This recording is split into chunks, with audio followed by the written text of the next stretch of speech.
2, and it's entitled Things to Remember. So last week when we were in Proverbs chapter 1, I said that really I thought the one of the key verses to the entire book of Proverbs is listed there, where it talks about the fear of the Lord is the beginning of wisdom. As we get into chapter 3, we're going to take a look at 2 verses that I think many of you have memorized over the years, many of you have used over the years. And if they're not key verses to Proverbs, they're certainly verses that help us understand what wisdom and serving the Lord is all about. And of course, that's verses 5 and 6. And so we'll get to those in just a little bit.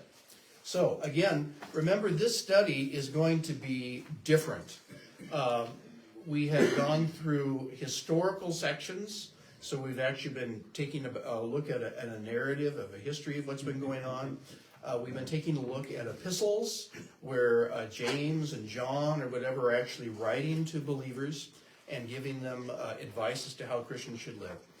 So the book of Proverbs, again, is all about wisdom, and it's basically what I would call short, pithy sayings, little gems of wisdom. And so it is a different type of a book to study. And so some of these are kind of put together thematically, but otherwise they will just kind of rotate as we go through the book. So let's take a look, first of all, at verses 1 through 10 of chapter 3. And we're going to talk about the rewards of wisdom. Could somebody read the first 10 verses for us? My son, do not forget my teaching, but keep my commands in your heart, for they will prolong your life many years and bring you peace and prosperity. Let love and faithfulness never leave you. Bind them around your neck. Write them on the tablet of your heart. Then you will win favor and a good name in the sight of God and man. Trust in the Lord with all your heart, and lean not on your own understanding. In all your ways submit to him, and he will make your paths straight. Do not be wise in your own eyes. Fear the Lord and shun evil. This will bring health to your body and nourishment to your bones. Honor the Lord with your wealth, with the first fruits of your crops. Then your barns will be filled to overflowing, and your vats will brim over with new wine. Okay, very good. So Solomon lists 5 admonitions in these first 10 verses of chapter 3. Each of these exhortations is followed by a promise or reward for those who obey it. Okay, so that's kind of a neat way of setting things up. So the very first of these admonitions, Solomon began by reminding the student about the importance of keeping these teachings at the forefront of the student's memory. The word he used for teaching in this instance is what Hebrew word? Torah. Torah.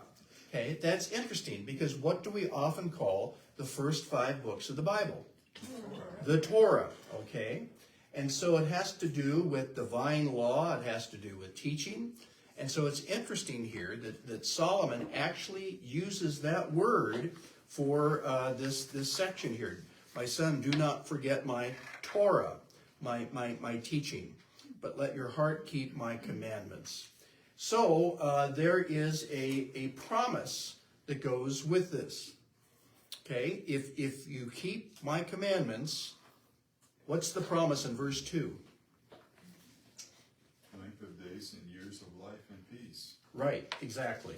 So there is a promise that goes with this. And by the way, your study guide points out that keeping the teachings with all of your heart, putting things into your practice, again, reminds us a lot of the book of James. And we just took a look at that. James chapter 2, verse 26. Faith without works is what? Dead. So remember, James is considered one of the wisdom literature. And Proverbs, again, is some of the wisdom literature. So the idea is that if you want to live a long life, now, we all know cases of spiritual Christian people who have died early, okay? But as generally speaking, people who are wise in their life tend to live longer than people that do really foolish things, don't they? By the way, prosperity, according to your study guide, could mean actual wealth, or in a broader sense, an increased sense of purpose and significance. I think that's a Okay. better rendering.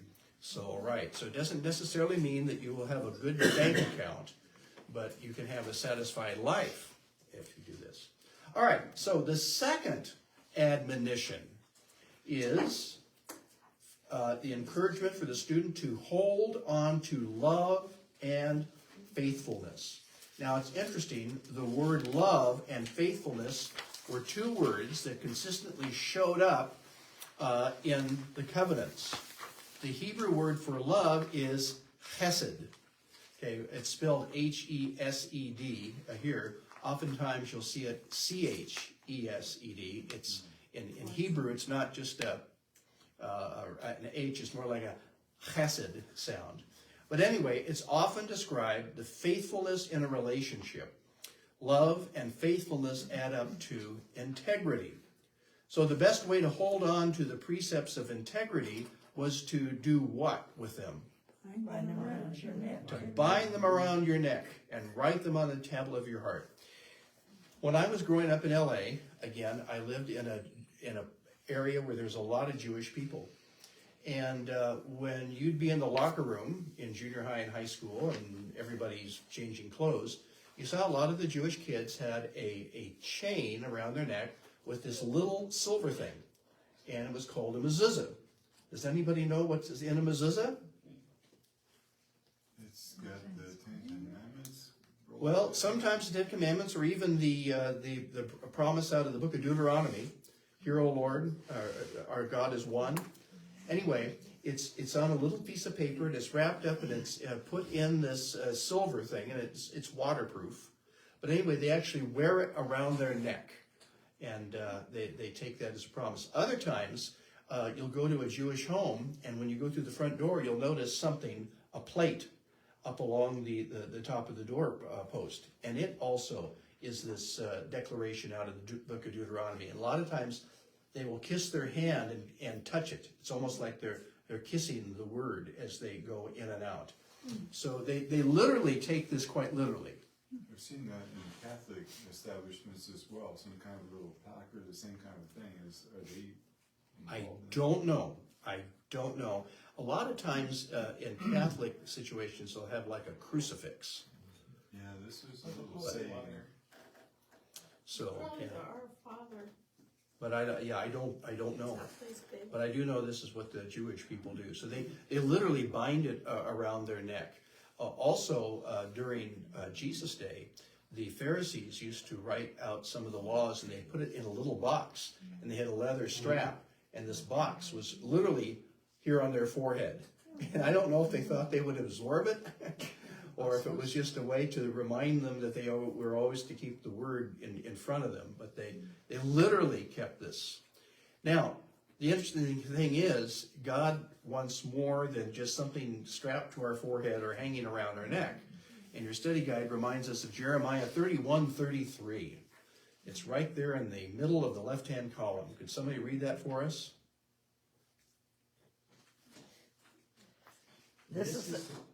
Go ahead. This is the covenant I will make with the people of Israel. After that time, declares the Lord, I will put my laws in their minds and write them on their hearts. I will be their God, and they will be my people. Right. So, Jeremiah 31:33. right. So that's a difference of God actually internalizing things, Yeah, not writing just on the heart. externalizing them. So, right. Okay, so the rewards of integrity, including the favor of God and a reputation of trustworthiness. Solomon's words are echoed in the description given of Christ as a nurturing young man. In Luke 2:52, Jesus grew in wisdom and stature and in favor with God and man. So, all right, so that's the second of the admonitions. Now the third, Solomon's third admonition in this section is to wholly trust God and acknowledge him and seek his counsel when making plans. So again, this is what we're very familiar with, Proverbs 3, 5, and 6. Many of you have memorized them in Sunday school as kids. Maybe you even have a little plaque in your house somewhere or whatever. The problem is that oftentimes we are so familiar with these words that we don't really even think about what they mean. But they're absolutely foundational to our lives. My particular version says, trust in the Lord with all your heart and lean not unto your own understanding. In all your ways acknowledge him and he will direct your paths. I started to quote the King James. That's the problem. When you're old, like me, and as a kid you memorized all these verses in King James, and then you go to read them, you want to automatically start quoting them in King James. So, anyway, wholly trust God, acknowledge him, seek his counsel. The king told his student to avoid putting all of his confidence in his own understanding. Why is that? As humans, Each individual has different minds. we're supposed to rely on the Lord for everything. It's not our own strength that saves us, it's God.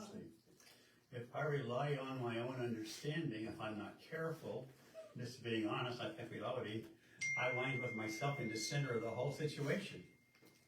Okay. Obviously, that's not where I belong. Right. I think there's a couple things that come into play here. One is that we are all sinful. We are all sinful individuals, okay?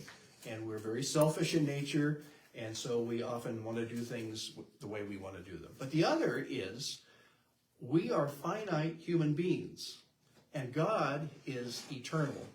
Okay, God is omniscient. He knows it all. And so sometimes we may think that we have something figured out, but we don't even understand what's really going on. And so anyway, we're not to lean on our own understanding, we're to look to him. And one of the ways we can do that is through his word, obviously. So the person who trusts God in this manner will be rewarded with a path made straight. The image here is one of the Lord clearing obstacles from the student's path. A person seeing the hilly countryside around Jerusalem would have appreciated this metaphor of a straight path. If you go to Israel today, there are rocks everywhere. Seriously, everything is rock, especially around the Jerusalem area. And so, I'll give you an illustration. The last couple Sunday nights, Nate Ewer has come. And when he's come, he's been very tired. And I said, have you been out clearing paths? And he said, yes. They have this big Hodaka Days in a place called Athena, Oregon. Anybody ever heard of Athena, Oregon? Yeah, I live over there. And they have Caledonian games too. Yes. But anyway, the Hodaka Days, they have these trail rides. And so every year, Nate volunteers to go help prepare these trails. Well, during the year, they get overgrown with shrubbery and bushes and things. They also get washed out and whatever. Trail rides, all they have is bike rides now. Yeah, but they take their motorcycle and they actually ride through the hills and things. Yeah. Right. So anyway, he has to go prepare the way to make the paths straight, you might say. And so that's what the Lord promises to do for us. All right, the fourth admonition is a call to humility. This manifested itself in fearing God and avoiding evil. Solomon may have intended to parallel these thoughts with those in verses 5 and 6. To be wise in your own eyes is similar to leaning on your own understanding. To fear God means to trust him completely in all things. The reward of being humble and avoiding evil is what? Physical health. Okay, now that doesn't mean we're always going to be well, we're always going to be healthy, we're never going to have any problems. But again, there's a lot of things that we do bring on ourselves. And your study guide even points out how doctors are realizing that a lot of stress is man-made.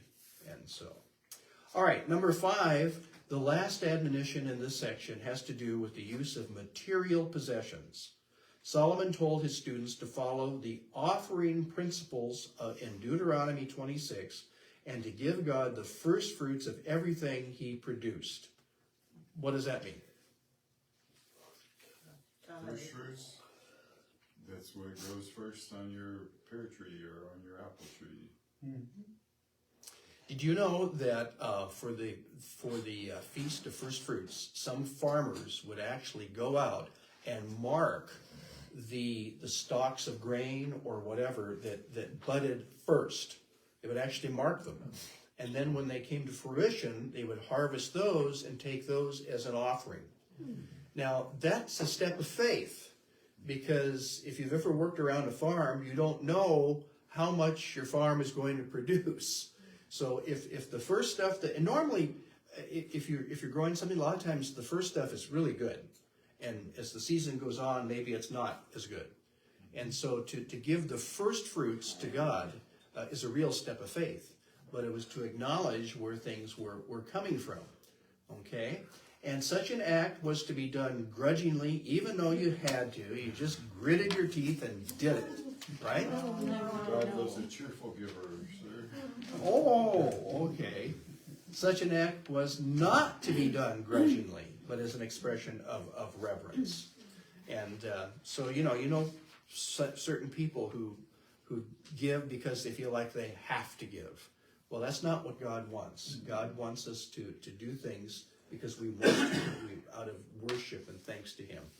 Okay, the reward for following this teaching is a material one. The student, Solomon said, would be blessed in wealth in return for his faithfulness in giving. Now, again, we got to be careful. We're not talking about a name it, claim it sort of a thing, or that you have these TV preachers who say, you can give seed offerings. If you will mail us $500, God is going to take that seed and grow it for you. Yeah, right. That's not what we're talking about. All right, on page 18 of your study guide, there's a little box entitled Earth Barns, because in verse 10 it says, your barns will be filled with plenty and your presses will burst out with new wine. Would somebody read that box on page 18? Solomon said the person who honored the Lord with his or her wealth would experience barns filled to overflowing. Barns in the Bible times did not resemble the red structures we often see in the countryside. Instead, barns in the ancient Middle East were often just pits in the ground, usually covered with a thick layer of earth for protection. Grain could be stored for years under such conditions. I'm not a farmer, but it reminds me a little bit of when you're driving down Interstate 84 by Boardman. There's a lot of these potato barns there, and basically all you see is a roof. Yeah, potato sellers. Yeah, right, because they're actually dug into the ground, and this is where the potatoes are stored, in the ground. So this is the idea. Back in the old days, people used to have root cellars who lived out in the country, and that's the sort of an idea. So again, we're not talking about a big red wooden structure, but we're talking about maybe a pit that was covered, but God would bless. But again, your study guide puts out whether or not we see an increase in our resources after years of faithful giving, we can be assured that there will be many treasures laid up for us in heaven. So not all of our blessings will be material. There must have been some upright out of the ground barns also, because that verse in Proverbs where it talks about, tear down these barns and Right. build greater. Right. Probably more like silos, Yeah. I'm thinking. And again, I'm not totally sure, but I know that they did have structures and they built towers, especially out of stone. And so I'm wondering if some of these would be more like silo type things to store the grain in. But yeah. Okay, but the point is that when we think of barns, have you ever driven through Wisconsin? Wisconsin is a beautiful, beautiful state. I mean, it's everything that they show on calendars or whatever. It's green, and it seems like the farmers there really take good care of their barns. And it's a very beautiful, picturesque sort of thing. Well, that's not what we're talking about here. All right, let's take a look at the value then of wisdom in verses 11 through 20. My son, do not despise the discipline of the Lord, nor resent his correction. For whom the Lord loves, he disciplines and punishes every son he accepts. Blessed is the man who finds wisdom, the man who gets understanding. For her good profit is better than getting silver, and her return is better than fine gold. She is more precious than rubies. None of the things you can desire are to be compared to her. Length of days is in her right hand, and in her left hand are riches and honor. Her ways are ways of pleasantness, all her paths are peace. She is a tree of life to those who lay hold of her, and those who hold on to her are blessed. By wisdom the Lord founded the earth, by understanding he established the heavens. By his knowledge the depths were broken up, and the skies dropped down the dew. Okay, so very good. So let's take a look now at the value of wisdom. Your study guide points out what happens to kids who are not disciplined by their parents. Have you ever met a family where they never discipline their kids? They turn out bad because Exactly. I know exactly because all 4 of my brothers are been in jail, juvie, prison for killing people and this and that and stealing. Well, we often have a phrase that we use for these kids. We call them spoiled. Druggies and Brats, alcoholics too. So if you love your child, you're going to sometimes use the word no. You didn't do enough. I'm the only We one. are faced with trying to straighten her out as She an adult. tries. You She can't trust tries. anybody No, else. she doesn't. I know. Decent. I know. My dad's I'm the only one trying that's too. been there Will for is him. stronger than anybody. I know. You know, a corollary to this that I think is very appropriate though is a child without discipline is a child who lives in terror because he has no boundaries. Sure. Yeah. There can be no peace within the heart of a child Right. that has no boundaries. Right. Right. And I've seen that in school before many times. Oh yeah. Exactly. Exactly. Good. They would never admit they live in terror, but they do. Right. So, if you are a loving parent, sometimes you will tell your child no. Okay, you don't say yes to everything they want. You know, you actually have to say no. And so the idea here is that because God loves us, He wants to bless us. And so sometimes, just like a parent will discipline a child, you know, He will discipline us. Okay, after teaching about the difficult experiences one might go through to receive wisdom, Solomon poetically described wisdom's benefits. The Hebrew term blessed or happy is equivalent to the Greek term used in the Beatitudes. So if you've taken a look at Jesus' Sermon on the Mount, you know, blessed are the poor in spirit, which again, by the way, did you know that Jesus probably lost a lot of followers after the Sermon on the Mount? Yeah, a lot of them thought he was going to, you know, kick the Romans out and he was going to feed them and make them all rich. And when he got up and said what he said in the Sermon on the Mount, a lot of them said, this is not what we're looking for, and they just left. So, but anyway, so Solomon uses basically the equivalent here. Solomon knew that happiness wisdom brings is worth even more than material wealth. Jesus explained upon this concept when he taught that while earthly wealth can be lost, stolen, or suffer decay, heavenly wealth lasts forever. So by the way, again, remember many years ago when I was in college, I had to do this chart. And we actually had to glue these papers together and made it kind of like a scroll. And we had these different columns. Some of it had to do with the book of Proverbs, some of it had to do with the Sermon on the Mount, some of it had to do with the book of James. And there were definite corollaries that you could bring out. And here's kind of that idea right here. We can see that truth demonstrated in Solomon's request for wisdom. He could have asked for fame, wealth, or power. By seeking wisdom, however, he gained all these other things. So it's not that God was opposed to the king being wealthy or powerful, but that wasn't the main priority.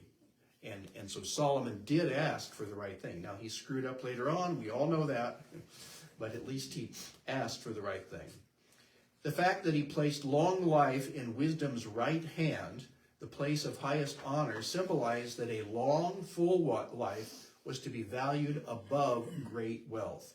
Peace and happiness also came with wisdom. By calling wisdom a tree of life, Solomon alluded to the tree mentioned where? The Garden of Eden. You ever heard of the Garden of Eden? Yeah. In fact, why did God say that Adam and Eve had to leave from the Garden of Eden? Because they ate from the tree of the knowledge of good and evil. Right? They sinned, but They could have gone back and eaten of the tree of life. Exactly. In that condition. Exactly. And God did not want them to live forever in that condition. What is interesting is that when you get to the New Jerusalem, okay, not during the millennium, but we're talking about the new heaven, the new earth, the new Jerusalem, what is growing right down the center of the city? It's the tree of life. The tree of life, exactly. So, interesting, Solomon alluded to this. Since re-entering Eden is now impossible, the student could approach this desired tree by means of Lady Wisdom. Now again, wisdom is often personified in the book of Proverbs. And the Bible does this a lot. God is given what we call anthropomorphisms. What is an anthropomorphism? A human character. Exactly. So if it says that God protects us with his right hand, does that mean that God literally has a body with a hand? No, it doesn't. Now, the Mormons think so, and they want to say that God was once a man just like we are. But it also talks about God sheltering us with his wings. Does that mean God's a bird? No, but it's using illustrations that we can understand. And so when wisdom is called Lady Wisdom, it's not that wisdom is female, but it is the idea of nurturing. A mother will nurture her children, has a special relationship with the kids that maybe the father doesn't have. So, by the way, there's a picture of polished, uncut ruby stones. And Solomon thought wisdom was more precious than rubies. And then we get into these final verses here that I think are very, very interesting. And I've been thinking a lot about these. And that's verses 19 and 20. Could somebody reread verses 19 and 20 for us? By wisdom the Lord laid the earth's foundations. By understanding he set the heavens in place. By his knowledge the watery depths were divided, and the clouds let drop the dew. So, for those of you who have read the book of Genesis, what are the very first words of the Bible? In the beginning, God created the Okay, heavens and the earth. in the beginning God created, exactly. And in Hebrew there's a word for that, it's called Bereshit. Okay, so that's how the Bible starts. And really, it is absolutely foundational to our understanding the rest of Scripture. And it seems to me like a lot of liberalism today, that's where they start.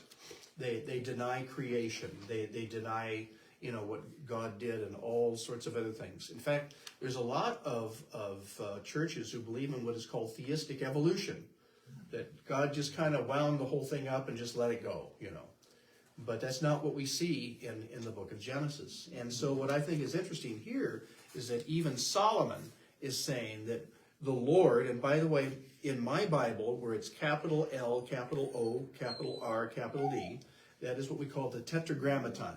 Okay, that is the Hebrew name for God. So holy that the ancient Jews, they wouldn't even pronounce it. That's why we have a problem today with people trying to figure out, well, how do you pronounce this? And there's very ways of pronouncing it. But anyway, the idea is that God used wisdom in creating the universe. And so we need to keep that in mind. All right, let's take a look at the warnings of wisdom in verses 21 through 35.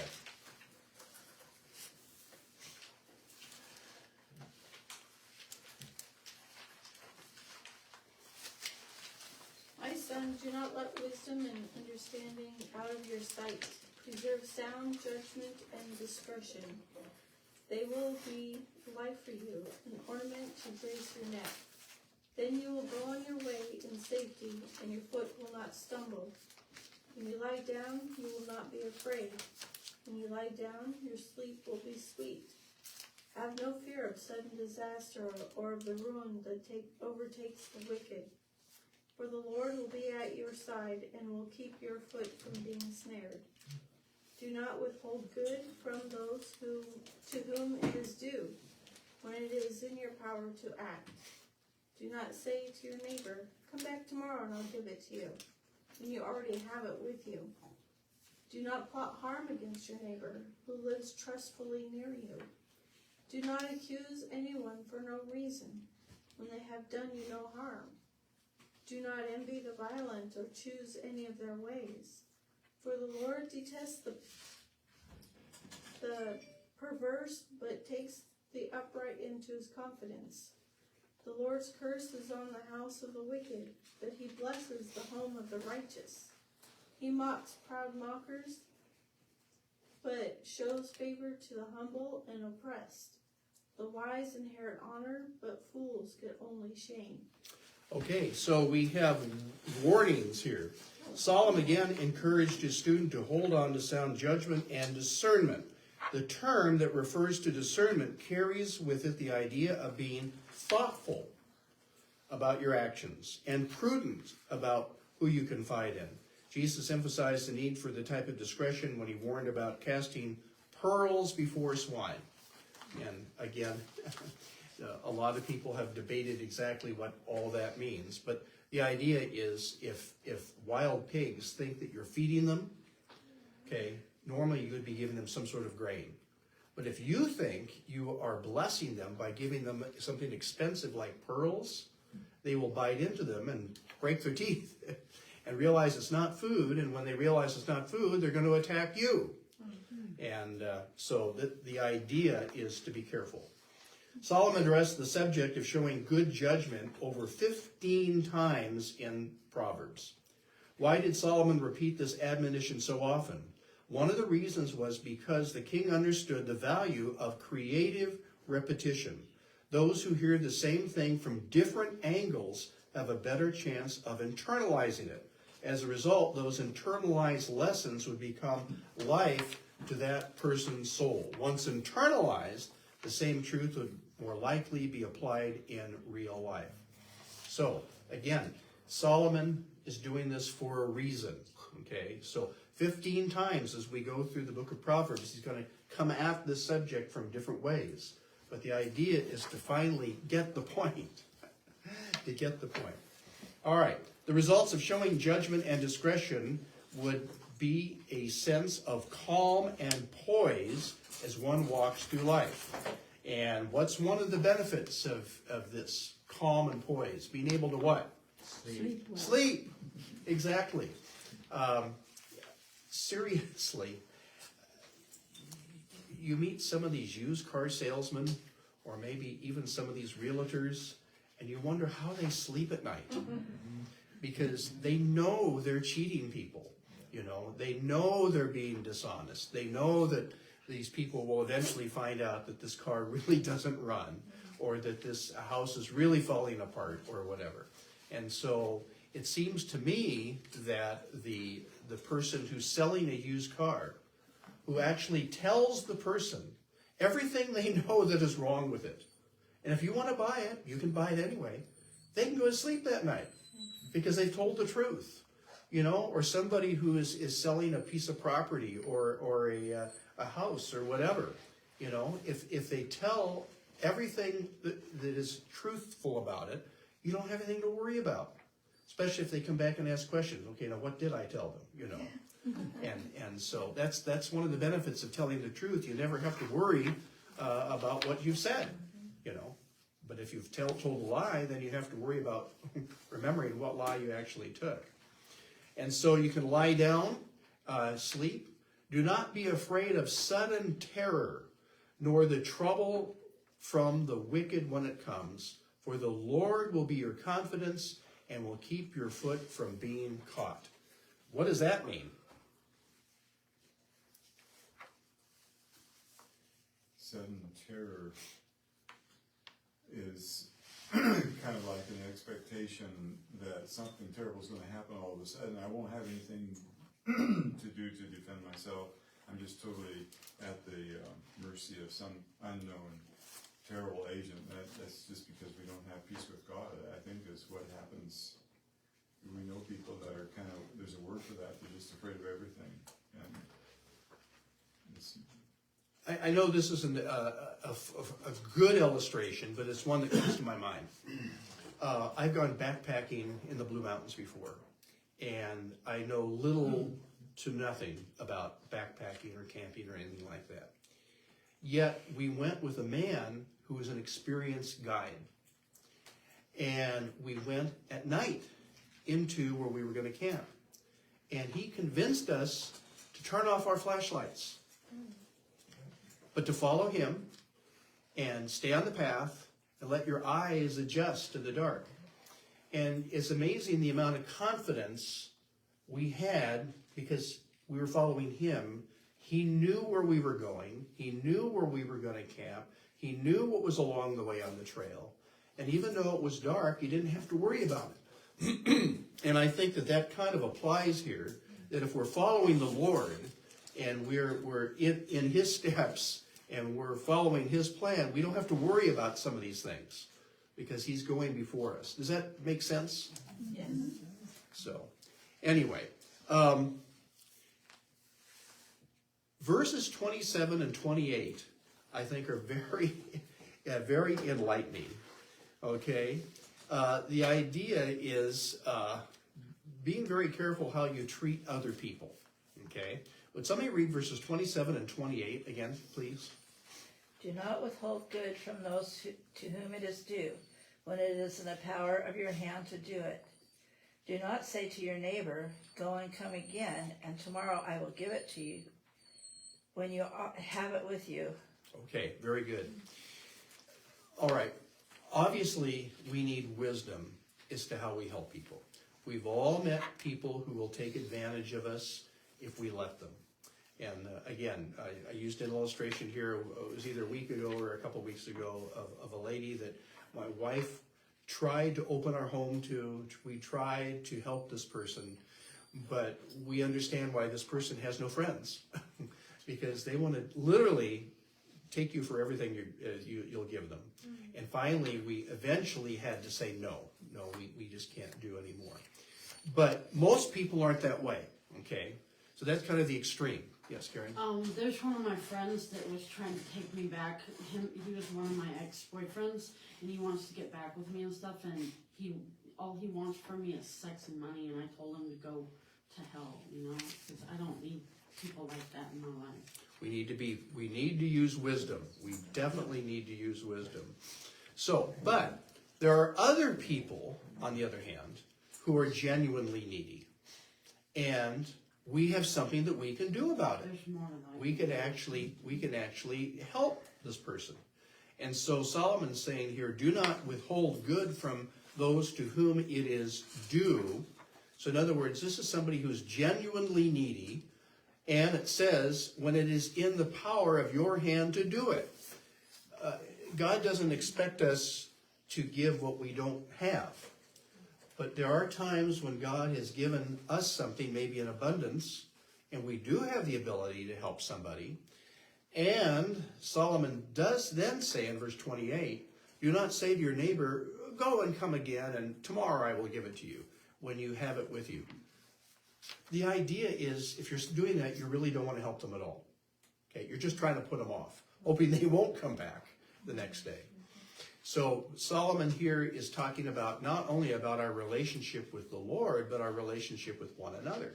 Because then he goes on in verses 29 and 30, and would somebody reread those verses for us? Do not plot harm against your neighbor who lives trustfully near you. Do not accuse anyone for no reason when they have done you no harm. Okay. Does that mean the people who live on the other side of the railroad tracks from you too? Yes, it does. Oh, it does. Those are still our neighbors? Yes. Oh, okay. Okay. All right. Do not devise evil against your neighbor, seeing he dwells securely by you. There are certain people who will trust in you. Okay. It used to be when I was a kid that you trusted your neighbors. So if you were going away on vacation, you could trust your neighbors to watch your place for you. Or if they were going away on vacation, you could watch their pace. For instance, maybe you were going away in the summer and they would water your plants, or they were going away and you could water their plants or whatever. It used to be that people watched out for one another. We're losing that in our society very, very, very rapidly. I'm not getting into politics when I say this, okay? I'm getting into spirituality and morality. I do not think the problem in our society is guns, because we've always had guns. When I was growing up, lots of people had guns, but I never heard about schools being shot up and shopping malls being shot up and things like that. So what has changed is not the weapons. Yes, we have more sophisticated weapons than we used to. The problem is it's hearts that have been changed. And we live in a society nowadays where people are only out for themselves, and they're not out for their neighbor, and they do take advantage of others. And so I heard a very interesting interview. Some of you are familiar with Winsome Sears. You know who she is? She is the new lieutenant governor for the state of Virginia. Wow. What a lady. And she was asked about this, and she didn't even want to address these new gun laws. She put it right upon the family and upon society and what is going on in people's lives. And I thought it was really, really interesting. So do not devise evil against your neighbor, seeing he dwells insecurely by you. Do not strive with a man without cause, if he has done you no harm. Yes, Betty? And doing good, I have an example of that where a neighborhood, nobody visited with anybody or anything, and then my cousin Noah came in, and the whole neighborhood changed, because he went there, he's used to visiting all of his neighbors. He was a neat man. And he went around visiting all the neighbors, and pretty soon they were getting together and with little block parties and stuff. And so when the Lord tells you to do something good for someone, He has a plan and He was a neat man. Yes, I he knew was. Noah. Anyway, our district superintendent, when he was speaking at our conference this year, gave an illustration. They lived in a neighborhood for a while near Seattle, and the man across the street was totally antisocial. He lived all by himself. He had fences, he had signs, he had barricades, and he would chase anybody off, and he was rude, and he'd stand on his porch and just cuss at people when they walked by. So one day, he decided to go over and knock on his door and give him something. And this guy said, "Why are you giving this to me?" "Because I thought you might want it." And anyway, this started a relationship over time, and this guy's demeanor started to break down. He started to open up, and eventually he moved. But when he moved, he told Monty, "You're the best friend I have in the whole world."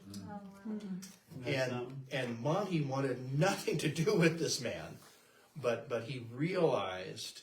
And then this guy moved to Arizona because that was his vision.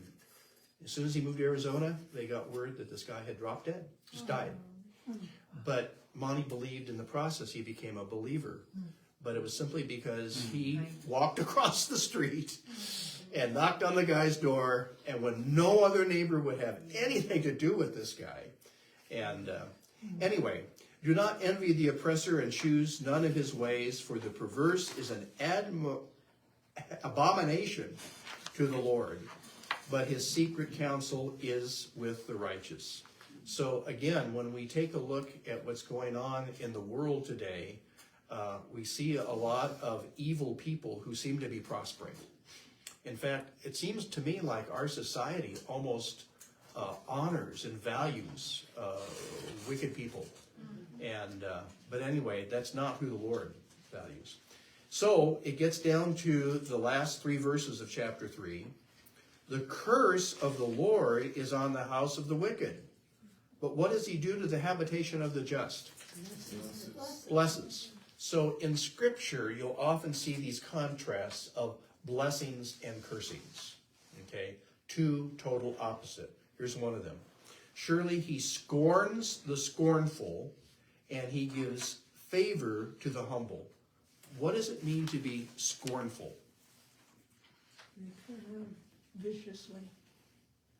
Okay, vicious, You despise what's good. despising what is good, negative, Yeah, very critical. critical. Yeah. So it's interesting that it says he, meaning the Lord, scorns the scornful. So those people who are scorning him, he scorns them. Okay. But he gives favor to the who? The humble. Have you ever met a scornful person? It seems to me like a lot of them are know-it-alls. You know, they think they know everything and nobody else knows anything. And They truly aren't fun to be around at all. no, they're not. They're not nice people. But the humble, God gives favor to.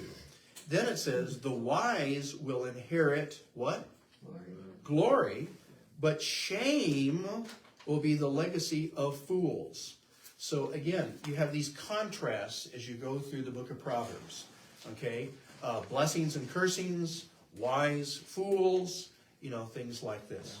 All right, if you turn over to page 22 of your study guide, we're not actually going to take time to go verse by verse through chapters 4 and 5 of Proverbs, but there is an in brief summary there. Would somebody read the in brief? In chapter 4, Solomon recalled when he first received teaching from his father and mother. He was taught at a young age to seek knowledge and wisdom with all his heart. Following these memories from his youth, Solomon warned his own student to avoid the company of violent, evil men. If a student followed such men, he would become lost in their darkness. If he held on to righteousness, he could walk safely in the light. Solomon knew that even powerful kings could be strongly influenced by peer pressure. The wise choice of friends and advisors could make a king great. Likewise, a poor choice of advisors could ruin a leader's effectiveness.